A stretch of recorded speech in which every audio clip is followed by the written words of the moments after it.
yeah, but pretty soon we're going to be doing this deep fake stuff. So are any of us really going to be Oh real man. anymore? Like Oh post man. history kind of stuff. I read an article about that the other day about the fears of post history because of deep fakes and using people's faces and creating AI people, that are just saying I things. wouldn't. I 100% agree, and I'm sure I got deep faked in Gran Canaria with those tweets. I'm sure that was somehow a deep fake. I don't remember doing any of that,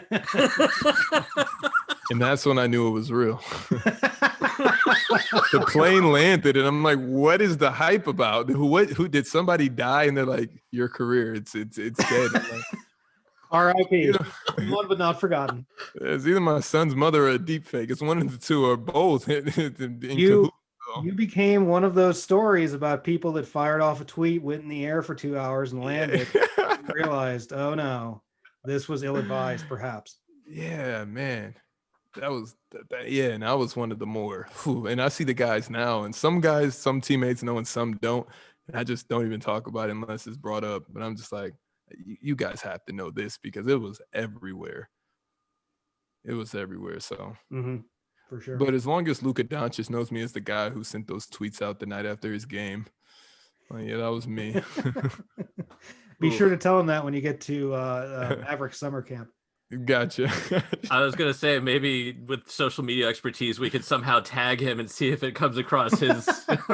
Man, I feel like he remembers for sure. They had me on his NBA draft previews, one of the guys he was scoring on. And it's not like all the points were on me, but it was just the mindset that I was in, how frustrated I was. It might as well, every point might as well have been on me. That was, God, I'll never forget you that always game. hate that, don't you? When you're on Yeah. somebody else's highlight reel. Well, Yeah. actually, we mentioned Harden earlier. Tony Skinn, he got the better of James Harden in the Olympics because he was on the Nigerian national team. Gotcha. And of course, like Nigeria got blown out. They lost by like 40 or something. And Tony Skinn is the first one when you asked him about that, he's the first one to be like, you guys saw the score when that happened, right? Yeah. But everybody, we asked him, we're like, do players ask you about that? And he's like, you can't hide on the internet once that's out there. And they all know, and they all ask him about it. What was it like to break James Harden's ankles and stuff like that? He's like, man.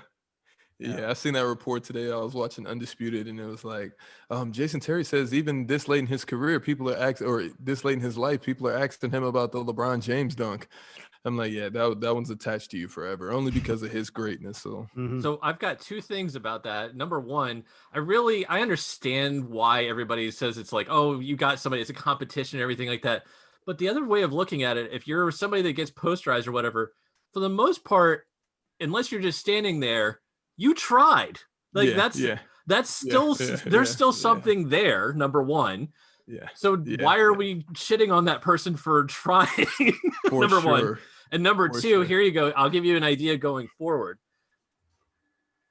If you see the Luka Doncic highlight tape, just be like, no, that's a deep fake. That wasn't me. There you go. Another deep fake.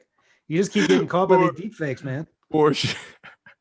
I'm not even a real person. That's what you guys do. There's a hologram right here. My life is amazing. All of these stories, it's being deep faked.